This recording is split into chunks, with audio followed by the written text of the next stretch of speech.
Hey everyone, welcome to BudgetEDH. I'm your host Mike, and on this week's episode, we bring you a special one sponsored by Dragon Shield. Dragon Shield just came out with Game of Thrones inspired sleeves, sent us those sleeves, and asked if we'd be interested in making a couple of themed decks based on those sleeves. So today we bring you House Targaryen. If you haven't watched Game of Thrones, House Targaryen features Daenerys Targaryen, who has 3 dragons with her. So with this deck, we decided to go with a themed deck based on none other than dragons. So the commanders that we decided to choose for this, and I did say commanders, are a partner pair. We've got Sylvia Brightspear and Corvath Brightflame. I really like this because Sylvia is a human knight and she rides a dragon, which is pretty perfect for what you're looking for in a Targaryen themed deck since, well, Daenerys rides dragons as well. So Sylvia Brightspear is 2 and a white for a legendary creature human knight, and she partners with Corvath Brightflame. She has double strike, and dragons your team controls have double strike. Corvath, on the other hand, has flying and haste, and knights your team control have flying and haste. So this is a cool tribal deck that features both knights and dragons, and your commanders give each of those opposing tribes special abilities as long as you have the opposing commander on the battlefield. So with this deck, this is going to be a Targaryen themed deck. Like I was saying in the intro, Daenerys has 3 dragons, she rides them, and I decided to go with a pair of commanders that I felt fit her theme fairly well with Sylvia and Corvath. I really like that Sylvia is a knight that rides a dragon. I feel like that's perfect.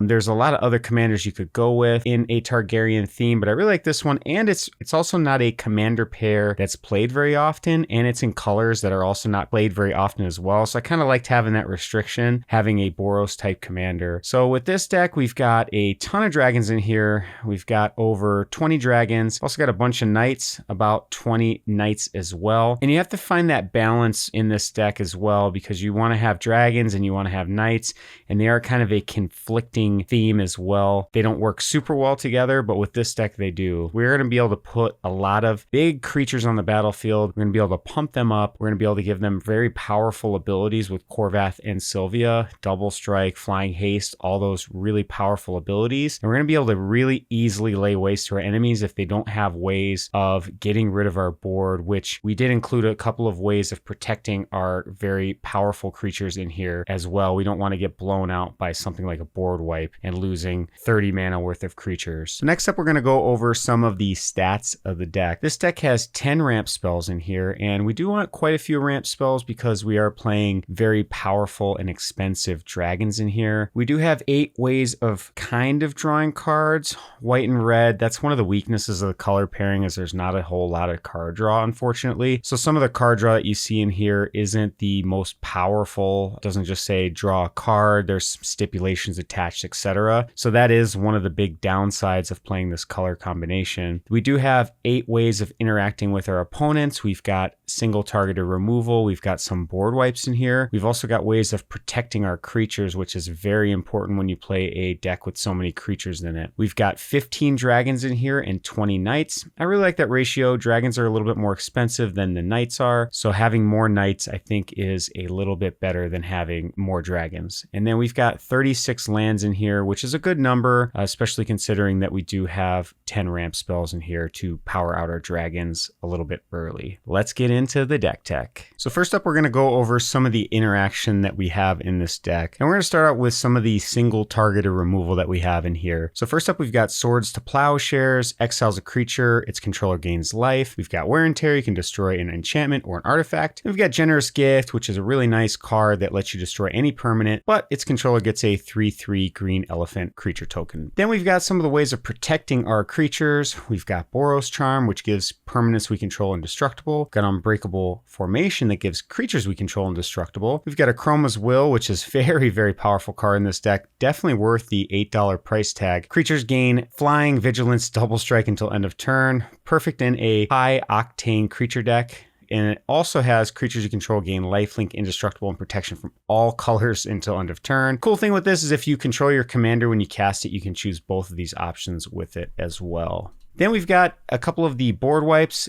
wanted to go with Earthquake and Magma Quake. These are nice if you have a bunch of flying creatures, which we do, and it can actually deal some damage to your opponents as well. Earthquake deals X damage to each creature without flying and each player, and then Magma Quake deals X damage to each creature without flying and each planeswalker. So really cheap, efficient ways of dealing with a lot of creatures that may be on the ground, and also with Earthquake, you can get some damage in on your opponents as well. Next up, let's go over the knights that we have in this deck. Now, knights, not going to be as impactful as the dragons that we have in here, but you'll be able to get these down much earlier so that when you play Korvath, you'll be able to pump up your knights. And I really like the balance that you have to have with this deck. You have to have dragons, you have to have knights. It reminds me of that duel deck back in the day, knights versus dragons. One of the first duel decks that I actually purchased, and I really enjoyed. A lot of the cards from that deck are actually in here as well. So first up, we've got Knight of the White Orchid. When this enters the battlefield, if an opponent controls more lands than you can search your library for planes and put it onto the battlefield. So this is one of the early mono white ramp spells that was out there, and pretty powerful. As long as your opponent has more lands than you, it will do work for you. Then we've got Embereth Shieldbreaker. It has Adventure on it, so you can pay red and destroy target artifact, and you can put this down on the battlefield for 2 mana for a 2/1. Worthy Knight, whenever you cast a night spell, create a 1/1 white human creature token. And then we got Inspiring Veteran, which pumps up all the other knights that we control. Benelish Marshal pumps up all other creatures we control, so that's actually nice for our dragons as well. Knight Exemplar, this one's very powerful and kind of expensive too. It's a knight that gives all of our other knights +1/+1, and then even better, gives them all indestructible as well, excluding Knight Exemplar, of course. Then we've got Mirran Crusader. It's a double strike knight that has protection from black and green. Acclaimed Contender enters the battlefield. If you control another knight, you can look at the top 5 cards of your library. You can reveal a knight or equipment or legendary artifact and put it into your hand. So this is a nice way of finding another knight. Fiendslayer Paladin is a 3 mana knight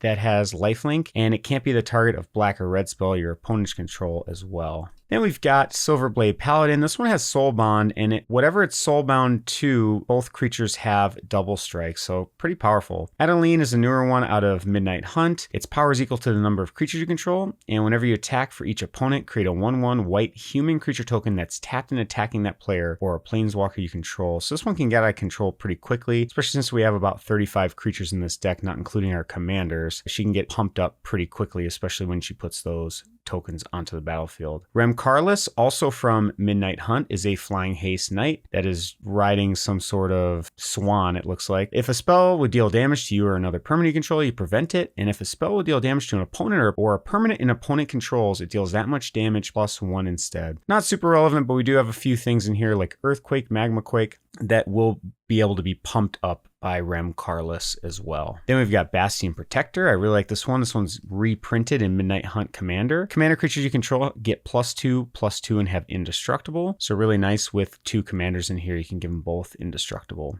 Guardian of Faith, also a newer one out of AFR. Enters the battlefield, any number of target creatures you control phase out. So this is another way to protect your creatures from a board wipe. You can phase them out until next turn, and then they come back in and the board wipe does not wipe your creatures out. Kinsblade Cavalier, night creatures you control have double strike. This is a nice way of giving knights double strike as well to get that additional damage in on your opponents. Next up, we've got Bloodsworn Steward. This gives your commander creatures +2/+2 in haste. Valiant Knight pumps up all your knights and also has a ability where knights you control gain double strike. Thalia's Lancers lets you search your library for a legendary card and put it into your hand. And then Adriana, Captain of the Guard, is one originally out of Conspiracy Take the Crown, which has melee. Melee is a unique ability that whenever this creature attacks, it gets +1/+1 till end of turn for each opponent you attacked with a creature this combat, and actually gives all your other creatures melee as well. And then last but not least, we've got Lena, Selfless Champion. When it enters the battlefield, create a 1/1 white soldier creature token for each non-token creature you control. So you can put a lot of soldiers onto the battlefield. You can actually sacrifice their creatures you control with power less than Lena's power, gain indestructible until end of turn. So another nice way to protect your creatures as well, as long as they have power less than Lena's.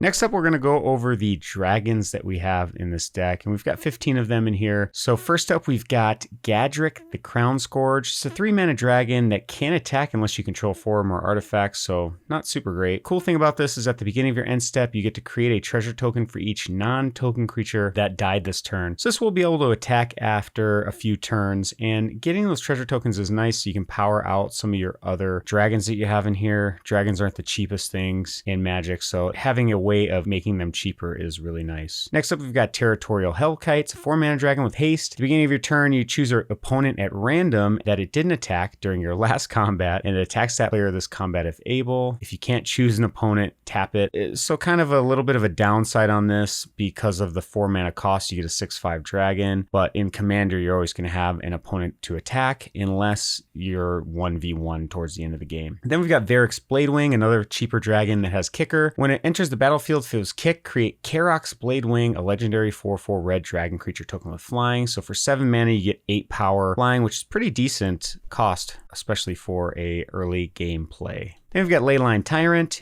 You don't lose unspent mana as steps and phases end. And when it dies, you may pay any amount of red. When you do, it deals that much damage to any target. Then we've got a newer one out of AFR. We've got Icing Death Frost Tyrant. When this one dies, it creates an equipment artifact with equipment creature gets +2/+0. Whenever equipped creature attacks, tap target creature offending to player controls. Really, this is in here before the 4 mana cost. Having some cheap dragons that you can get down early with Sylvia on the board to give them double strike is very powerful. Then we've got Sunscorch Regents, a 5-mana dragon. Whenever an opponent casts a spell, put a +1/+1 counter on it, and you also gain a life. So this can get out of control pretty quickly, especially with 4 players in the game. Then we've got Glorybringer, a standard all-star. It's a flying haste 4/4. You may exert it when it attacks, and when you do, deals 4 damage to target non-dragon creature an opponent controls. Scourge of Valkis, 5-mana dragon. Whenever it or another dragon enters the battlefield in control, it deals X damage to any target, where X is the number of dragons you control. It also has fire breathing as well. Kind of nice being able to deal damage to any target anytime you play a dragon for the number of dragons you have, which we're going to have quite a few of. Nice way of getting some potential blockers out of the way. Steel Hellkite, been around forever. Actually a really nice dragon that I like to play in pretty much every dragon deck that I've built. It has ability that you can pay X and destroy each non-land permanent with mana value X, whose controller was dealt combat damage by Steel Hellkite this turn. Activated only once each turn. So if this deals damage to your opponent, you can pay X and wipe their board of whatever X cost stuff that they have. So very powerful card. Your opponents generally will try to get rid of this. Then we've got Ryusei, the Falling Star. When it dies, it deals 5 damage to each creature without flying. So a little bit of a board wipe for non-flying creatures. Hellkite Charger is a way of getting an additional combat when it attacks. You pay 7. You can untap all attacking creatures and get an additional combat. Lathlisk Dragon Queen. Now we're getting up to the more powerful dragons. Whenever another non-token dragon enters the battlefield in your control, you create a 5/5 red dragon creature token with. And this actually gives fire breathing for all your dragons as well. Then we've got Skyline Despot. It's a 7-mana dragon. When you enter the battlefield, you become the monarch. At the beginning of your upkeep, if you're the monarch, create a 5/5 red dragon creature token with flying. So really powerful couple of cards to give you a lot of dragon tokens. Next up, we've got Tyrant's Familiar, which has Lieutenant. As long as you control your commander, it gets +2/+2. And whenever it attacks, deals 7 damage to target creature defending player controls. And last but not least, we've got another 7-mana dragon. We've got Drakuseth, Maw of Flames. Whenever it attacks, it deals 4 damage to any target and 3 damage to each of up to 2 other targets as well. So this is our dragon suite. There are a lot of other dragons that you could decide to go with if you have them, but this is more on the budget side because obviously this is budget commander, but you can still get some very powerful